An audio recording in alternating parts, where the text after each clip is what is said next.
안녕하십니까. 신인균의 쿠팡TV 시큐리티 뉴스입니다. 자, 오늘도 역시 우크라이나 전황 알려드리겠는데요. 제가 지난 주말 오기 전에 금요일 쯤에 말씀을 드렸었죠. 지금 돈바스 지역에서 그리고 전역에서 우크라이나가 2차 대공세를 격퇴했다라고 말씀을 드렸는데, 이번 주말에 아마 이 정규 언론들이 이 돈바스 대공세가 실패했다라는 그런 보도를 하는 것들을 보셨을 겁니다. 그래서 어떤 누구보다, 어떤 언론보다 가장 빠르게 여러분들께 소식을 전해드리고자 노력하고 있습니다. 그리고 제가 제일 먼저 이 우크라이나가 돈바스 2차 대공세를 격퇴했다라는 소식을 알려드리게 되어서 기뻤고, 또 그것이 확정적으로 되려면은 이번 주말을 지나야 될 것이다 라고 말씀을 드렸는데, 이번 주말 딱 지나보니까 완전히 확정 나버렸어요. 그래서 지금 러시아가 다 공세를 취하던 부대들 후퇴시켜서 재편성하고 있습니다. 그만큼 지금 박살난 이런 상황인데, 이게 돈바스 지역뿐만 아니고 완전히 이 남부 지역 전역에서 동시에 지금 싹 물러가는 상황인데, 어떤 상황인지 한번 보겠고, 자, 이름으로써 이게 지금 전쟁이 끝났냐? 아니죠. 지금 여러분들 푸틴 대통령이 격노해서 이 전쟁의 영광을 이러면서 마치 전면전을 뉘앙스를 풍기는 이런 발언들을 하고 있다. 그래서 전면전 하면 이제 그때는 계엄령 선포하고 국가 총동원령 내리고 해서 이제 징집 또 동원 이렇게 되면 300만 명도 동원할 수 있다. 이런 또 평가들, 예상들도 나오는데, 과연 그렇게 될까요? 그렇게 되었을 때 러시아는 잘 싸울 수 있을까요? 무기는 있을까요? 제가 그런 것들도 한번 평가해 보도록 하겠습니다. 자, 신인균의 쿠팡TV 계속 노력하겠습니다. 구독, 알림, 좋아요 눌러주십시오. 일단 5월 1일 전황을 한번 보겠습니다. 자, 이틀 동안 제가 하루를 쉬었기 때문에 이 전황 브리핑을요. 그래서 이틀 동안 합산된 겁니다. 병력은 500명을 사살해서 여태까지 총 23,500명 이상을 사살했고요. 그리고 전차는 40대를 이틀 동안 격파를 해서 전차가 드디어 1000대가 넘었습니다. 그래서 우크라이나에게 노획된 거 빼고 격파된 거가 1026대. 놀랍습니다. 그리고 이틀 동안 차량이 장갑 차량 79대. 그래서 이것도 4,299대. 정말 무지막지한 숫자죠. 야포가 이틀 동안 16문이 격파됐는데, 그러니까 한 개 포병대대 정도가 격파되었다. 우리 한국군 기준으로 한 개 포병대대가 18문 아닙니까? 그 정도가 이틀 동안 격파되었다. 이것도 사실 이게 전쟁이 2달 이상 이제는 장기전으로 들어가면서 하루에 대대 한 개씩 쓸려 나간다.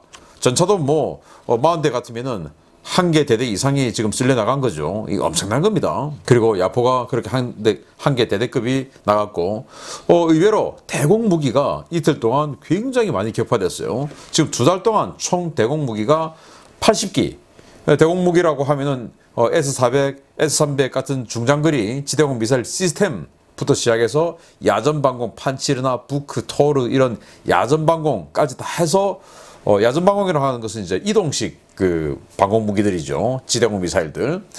그런데 그거 다 합해서 80기가 격추가 됐으니까 개전 초에 이제 많이 격파됐는데, 그 이후에는 하루에 한 개꼴 잘 안 됐죠. 그런데 지금 이틀 동안 대공 무기가 무려 7기가 격파가 됐는데, 놀랍게도 이 중에서 S300 시스템이 하나가 격파됐는데요. 이 러시아가 이 돈바스 지역의 제공권을 잡기 위해서 S300 지대공 미사일 시스템을 하나 투입해서 여기에 전진 배치를 한 겁니다. 그런데 그걸 우크라이나 스페츠나츠들이 들어가가지고 그 좌표를 따고 그 좌표를 이제 지시해주고, 바이락타르 터키제 무인기, 소형 무인기죠. TB2 그게 와가지고 움타스 대전차 미사일 쏴서 격파를 해버렸다는 놀라운 이야기입니다. 정말 S300의 구력은 어디까지일까요? 그리고 항공기는 이틀 동안 총 3대를 격추했고, 자, 이런 걸 보면 이제는 이 지역에서 러시아 항공기들은 제대로 작전하지 못하고 있다라는 것을 알 수가 있고, 이 대공 무기가 이 정도로 많이 들어와 있다고 하는 것은 우크라이나 항공기가 이 지역에서 작전을 많이 하고 있다라는 것으로 또 역해석할 수도 있습니다. 그러면서 주요 전선 상황을 볼 텐데, 자, 보기 전에 이 지도를 한번 보시겠습니다. 지난 주말만 해도 여기저기 화살표가 많이 나와 있었죠. 지금 싹 다 정리되고 하나도 없습니다. 자, 그리고 여기에서도 이런 식으로 올라가서 여기 있는 자포리자, 드네프르강 북쪽에 있는 자포리자를 때리기 위해서 화살표가 크게 하나 뻗어 있었는데 사라졌어요. 그리고 여기에서 크리프리 쪽으로 올라가는 화살표가 크게 하나 있었는데, 즉 러시아가 공격하고 있었다는 거죠. 사라졌습니다. 그리고 여기에서도 헤르손에서 미콜라이우로 가는 화살표가 크게 하나 있었는데 사라지고 이 영역이 확 줄었어요. 자, 이런 것들이 지도상에 이 오신트 정보를 전부 종합해서 이 총참모부 브리핑이라든지 영국 BBC 방송에서 하는 내용들, 그리고 SNS에 올라온 내용들 다 조합해서 하는 이 정보 소식통에 따르면 이런 식으로 러시아의 공세가 완전히 그냥 지금 현재는 끝나버렸다, 이런 것들을 보여주고 있고요. 그러면서 주요 전선 상황을 보면 우크라이나가 러시아가 그동안 이 내륙 지역에 파괴했던 주요 철도들을 전부 복구했다라고 이야기를 하네요. 러시아는 서방들이 또 나토가 지원해주는 여러 무기들이 철도를 통해서 주로 수송되어 오기 때문에 그 철도를 끊든지 아니면 역에 들어가서 그 역의 통제 시스템을 파괴하든지 이렇게 해서 전선으로 투입되는 서방제 무기들, 나토제 무기들의 투입을 뭐 어떻게든지 늦추기 위해서 굉장히 노력을 했는데 그렇게 파괴된 거 다 복구했다라고 우크라이나가 발표를 했고, 자, 그런데 이런 상황에서 지금 여기 트란스니스트리아에서 국가 총동원이 내렸다라는 설도 있고, 자, 이렇게 해서 이제 폴란드군 또 루마니아군 미군이 이 몰도바 국경 지역에 집결해 있지 않습니까? 여차하면 이제 트란스니스트리아 때리겠다 이거죠. 그러니까 트란스니스트리아에게 경거망동하지 마라, 이렇게 압박하고 있는 차원인데, 자, 이런 상황에서 이 키우 북쪽에 있는 벨라루스죠. 이 벨라루스 군들이 국경 지역으로 접근하고 있답니다. 그래서 아마 푸틴 대통령이 벨라루스의 루카셴코 대통령에게 좀 압박을 한 것이 아니냐. 자, 이렇게 좀 니들이 좀 움직여줘라. 안 그러면 키우 또 체르니우 이쪽에 있던 그 방어군들 지금 다 빠져나와서 이쪽으로 오는데 그럼 우리가 안 된다. 그러니까 니들이 여차하면 키우로 들어갈 것처럼 뭔가 성동격서 이런 거 양동작전 취하는 것처럼 이렇게 한번 기동 좀 해줘라, 이렇게 부탁을 한 것이 아니냐. 그런데 루카셴코는 실제로 키우를 때리러 우크라이나 영토로 들어가기는 힘들 겁니다. 왜냐하면 지난 대통령 선거가 부정선거다 라고 해서 서방은 인정 안 해주고 있죠. 그리고 그 부정선거로 인해서 대통령 자리를 빼앗겼다라고 주장하는 상대 후보가 지금 라트비아로 망명을 가해서 거기서 지금 투쟁을 하고 있지 않습니까? 여차하면 그냥 서방 개입해서 바꿔버릴 수 있고, 또 내부에서도 지난번에 총참모장 항명하고 그냥 전역해버렸죠. 그러니까 그런 사람들 위주로 해서 뒤집어 엎어버릴 수 있는 겁니다. 그래서 루카셴코는 결코 이 벨라루스 군들을 동원해서 키우로 들어가는 것을 좀 두려워하지 않을까. 그래서 확률적으로 벨라루스 군이 실제로 우크라이나를 치고 들어올 가능성은 좀 낮지 않을까라는 조심스러운 예상을 해봅니다. 그리고 러시아가 이지움 축선 여기에 병력을 재배치 중이다.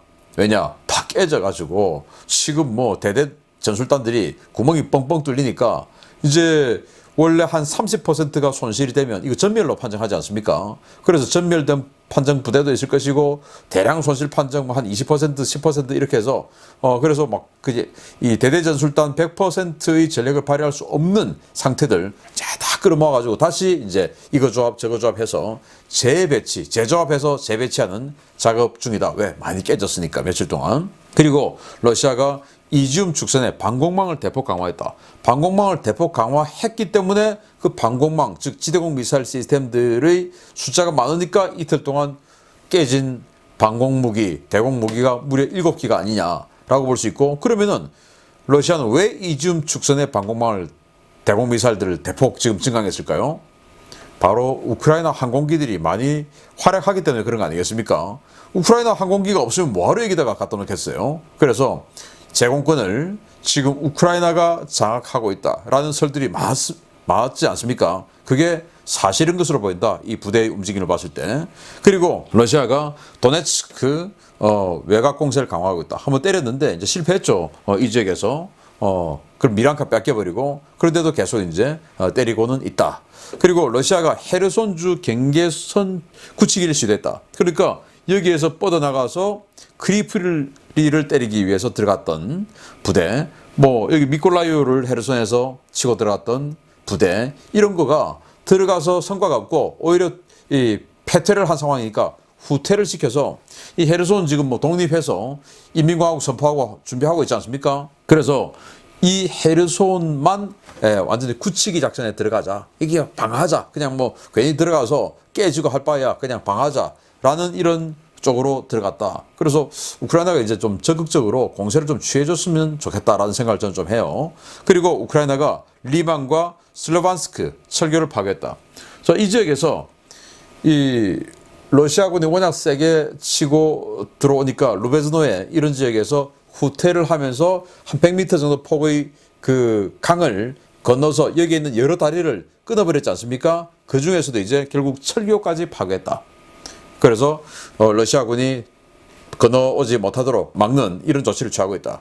그리고 또 이제 드디어 역공을 하는 쪽이 나왔어요. 우크라이나가 하르키우에서 북쪽과 동쪽으로 공세를 해서 여기 보시면 이 03번 도로 여기를 완전히 끊어버렸다. 이게 고속도로인데 이걸 끊어버렸으면 이제 이지움에 들어가 있는 이 부대들의 보급이 원활하지 않게끔 되죠. 이런 고립, 뭐 완전 고립은 아니지만 원활한 보급을 못 받게 되는 이런 상황을 지금 우크라이나가 만들어버렸는데 이런 내용까지 자세히 또 여러분들께 브리핑 해드리도록 하겠습니다. 지난 주말 동안 러시아의 동부 공세는 완벽하게 실패했으며 오히려 우크라이나군의 역공이 성공해 러시아가 상당히 곤란한 상황에 처했다는 소식입니다. 이 상태로 시간이 갈수록 러시아군은 점점 더 불리해질 것으로 보입니다.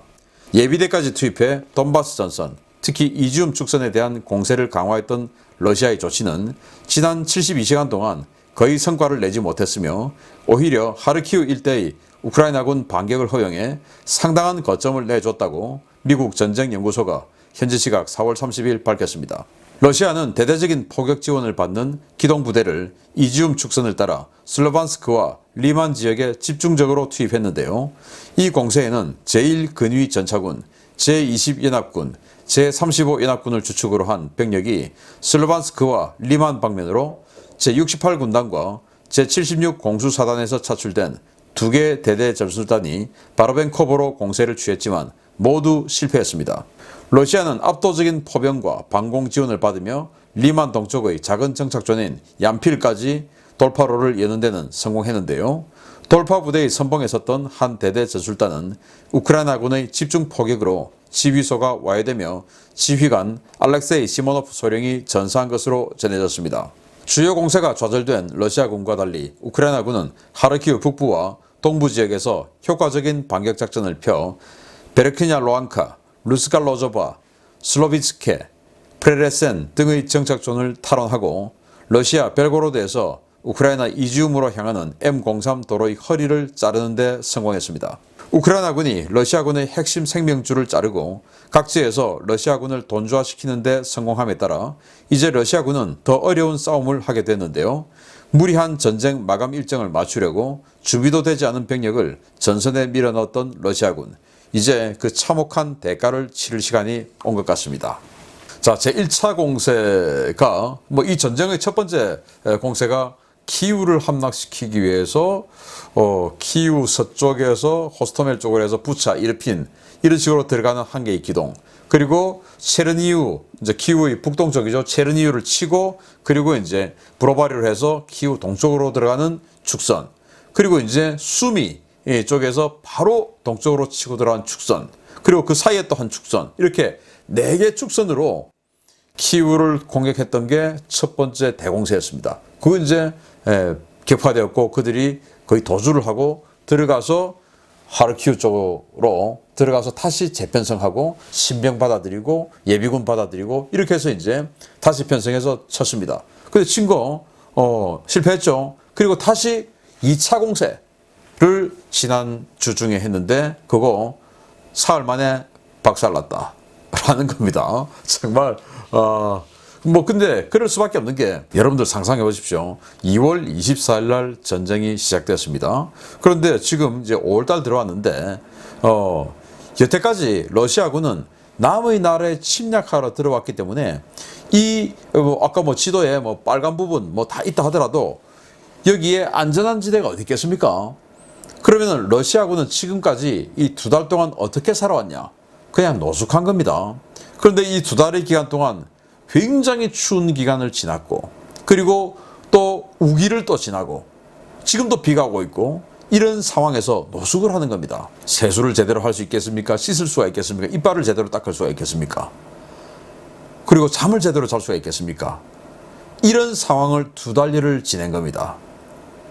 얼마나 힘들겠습니까? 체력은 완전히 방전되어 있을 것이고 사기는 완전히 바닥을 치고 있을 것이고, 그러면서 내가 왜 여기에서 2달 동안 이런 정말 생고생을 하느냐 라는 이런 그 불만, 자괴감, 또 동료들과의 대화 속에서 우리 지금 뭐 하는 거야 도대체? 우크라이나하고 우리가 무슨 모습 가진 거지?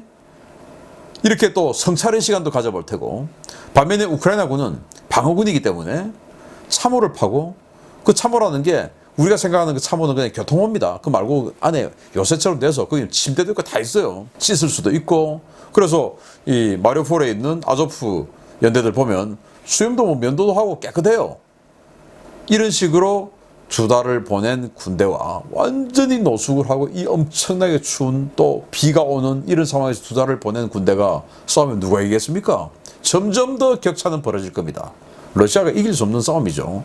러시아의 계획대로 사흘 만에 끝냈으면 딱 좋은 러시아 입장에서 그런 건데 그렇게 안 되는 것이죠. 이제는 점점 더 러시아가 힘든 싸움을 하게 될 것이다 라는 것이고, 그런 힘든 싸움에는 이 도저히 감당할 수 없는 서방제 무기들이 이제 들어오는 것이죠. 이 돈바스 지역에서 이렇게 깨지고 포격을 받고 뭐 전술단, 대대전술단 지휘부가 깨졌다. 여기 지휘부가 보니까 지휘관이 소령이다 이거예요. 그 말은 뭐냐? 그 대대전술단 지휘관이 소령이라고 하는 것은 말이 안 되죠. 중령이 있어야 되는데 그 중령이 지휘관이 아니고 소령이 지휘관이란 뭐냐? 중령이 이미 죽었다 이겁니다. 그런데 그나마 그 소령까지 또 지휘부 다 죽었다. 그러면 거기까지 포격이 날아오는데 이 말은 뭐냐? 우크라이나군의 포 성능이 아주 좋다. 그리고 사거리가 아주 길다. 이거 아니겠습니까? 바로 미국제 M777이 지금 들어가서 작전하고 있다 라는 거 아니겠습니까? 이미 미국제 M777이 그들이 주기로 한 90문 중에서 60%가 들어갔다는 거예요. 그런 활약들이 이제 점점 더 러시아를 쪼아오고 있는데, 자 그러면은 푸틴이 전면전 선포하면 300만 명, 1억 4,500만 명입니다. 러시아 인구가. 푸틴이 1억 4,500만 가지고 300만 명 동원하면 우크라이나는 4,700만 명, 4,500만 명 가지고 이 우크라이나 같은 경우에 150만 명 동원할 수 있지 않겠습니까? 나라 지켜야 되는데. 그러면은 푸틴, 러시아가 그 300만 명을 무장시킬 무장이 있냐? 장비가 있냐? 없습니다. 제가 지난 주말에 알려드렸지 않습니까? 그냥 30년을 갖다가 그냥 세워놓은 겁니다. 30년 세워놓은 전차가 움직일 수 있겠습니까? 못 움직입니다.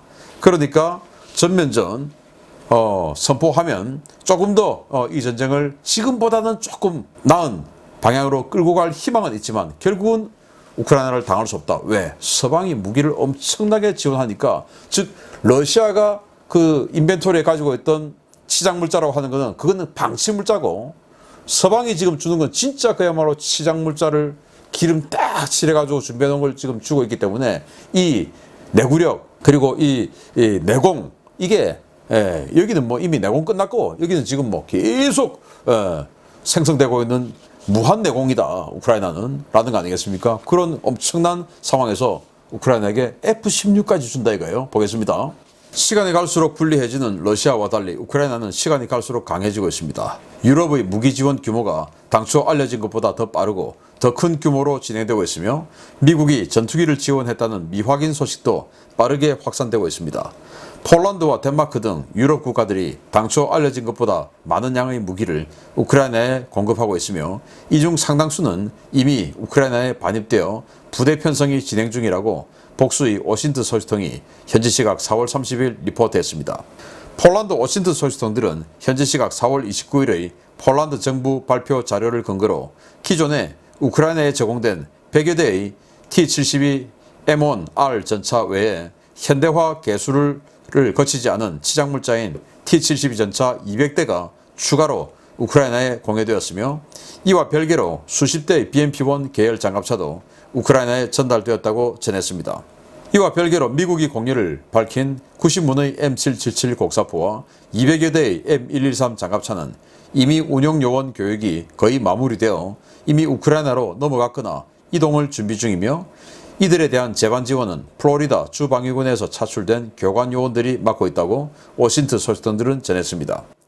우크라이나에 대한 무기 지원에는 덴마크도 가세했는데요. 덴마크는 M113 장갑차 50대, 피라냐 3 차륜형 장갑차 25대와 120mm 박격포 수십 문, 탄약 수천 발을 우크라이나에 공급했다고 현지 시각 5월 1일 밝혔습니다. 가장 주목할 만한 것은 전투기 공여인데요. 미국은 랜드리스법 통과 이후에 우크라이나로부터 F-15와 F-16, FA-18 등 신형 전투기 공여를 요청받고 이는 불가하다는 공식 입장을 밝힌 바 있는데요. 우크라이나 정보 소식통들은 현재 11명의 조종사가 미국으로 건너가 F-16 기종 전환 교육을 받고 있다 라며 미국이 곧 F-16 전투기 공여 소식을 발표할 것이다 라는 놀라운 주장을 내놓고 있습니다. 최근 랜드리스법을 통과시킨 미국이 우크라이나에 F-16 전투기를 공여하는 것은 정해진 수순이라는 관측들이 많은데요. 과연 우크라이나가 기존 미그-29나 수호이 27보다 더 우수한 F-16C급 전투기를 선물로 받아올 수 있을지 귀추가 주목됩니다. 제가 일요일 특별 편성을 통해서 러시아가 가지고 있는 지금 치장물자들 그게 과연 얼마나 전력에 활용될 수 있을 것이냐 그걸 뭐 전차부터 조목조목 제가 숫자를 다 알려드렸었죠. 그리고 지금 우크라이나가 현재까지 공여받은 이 무기 숫자들을 여러분들께 알려드렸었습니다. 그 중에 전차가 이 460대였죠. 지금까지 받은 게. 그런데 지금 알고 보니까 폴란드가 200대를 더 주기로 했다 이겁니다. 폴란드는 러시아와 달리 이건 이제 예비군 동원령을 딱 내리면 예비군이 바로 쓸 수 있도록 전부 실전에 바로 투입될 수 있도록 관리가 되어 있는 전차라고 합니다. 자, 그러면은 우크라이나는 전쟁 시작 이후에 서방으로부터 받은 무기가 그리고 러시아 전차를 노획한 거 합해서 총 660대 정도의 전차를 더 활용할 수 있게 된 겁니다. 정말 놀랍죠. 러시아는 1000대가 넘게 지금 격파가 됐는데 우크라이나는 뭐 물론 우크라이나도 상당히 격파가 많이 됐겠죠. 그렇지만 이렇게 660대의 전차가 새로 생겼다 라는 거 아니겠습니까? 자, 그런데 푸틴이 만약에 전면전 선포하면 미국이 M1 전차 바로 줄 겁니다. 그럼 M1 전차 들어가는 순간 정말 이 이라크에서 그 79 이스팅 전투에서 그냥 뭐 이 중대 하나에 여단이 그냥 박살났던 그런 것처럼 그냥 짓밟힐 일만 남았다 라는 거 아니겠습니까? 자, 이런 상황에서 덴마크도 M123 장갑차 50대를 줬는데 그리고 120mm 박격포를 또 줬다. 그게 뭐냐? M123 장갑차가 120mm 자주박격포입니다. 무지막지하죠? 120mm 이 박격포가 이게 이스라엘제인데 정말 놀랍게도 분당 16발을 쏠 수 있답니다. 그냥 막 펑펑펑펑 쏘는 거죠. 분당 16발의 120mm 박격포탄을 8km 밖에서 쏠 수 있다. 와, 엄청난 거죠. 이 120mm 이 박격포라고 하는 것이 이 완전히 그냥 큰 곡을 그리고 올라가서 거의 수직으로 내릴 것이기 때문에 이 그 폭발 파편 효과가 155mm의 이 곡사 사격해서 터지는 이 파편 효과보다 훨씬 더 강하다라는 건 뭐 알만한 사람들 다 알고 있는 거 아니겠습니까? 이 이스라엘제 120mm 자주 박격포가 지금 50문이나 우크라이나로 간다. 이야, 그 앞에 있는 러시아군 이제 큰일 났습니다. 자, 그것뿐입니까? F-16 준다고 합니다. 예, 미국은 아직은 부인하고 있지만 어느 순간 주고 나서 발표할 겁니다. 아마 그동안 지금 미국이 그래왔던 거 보면 주고 나서 발표할 텐데 지금 기종전환 훈련하러 교관급 조종사 11명 가 있다 이겁니다. 그러면 교관급 조종사가 11명 갔으면 지금 F-16 11대만 주겠습니까? 더 많이 줘서 또 교육하겠죠. 그래서 아마 이 전쟁이 장기화되면 한두 달 후면 F-16 공여 결정 소식이 나온다. 그래서 전선 투입 완료 소식이 곧 나올 것이다. F-16 투입되면 지금 뭐 제공권 게임 끝나는 겁니다. 정말 푸틴이 뭐 전면전 이렇게 운운하고 있는데 거기까지 간다면 정말 푸틴의 자리는 끝나지 않을까라는 그런 예상을 감히 해봅니다. 계속 여러분들께 아주 빨리 알려드리도록 노력하겠습니다. 신인근의 국방TV, 군사TV 구독, 알림, 좋아요 눌러주십시오. 마치겠습니다. 감사합니다.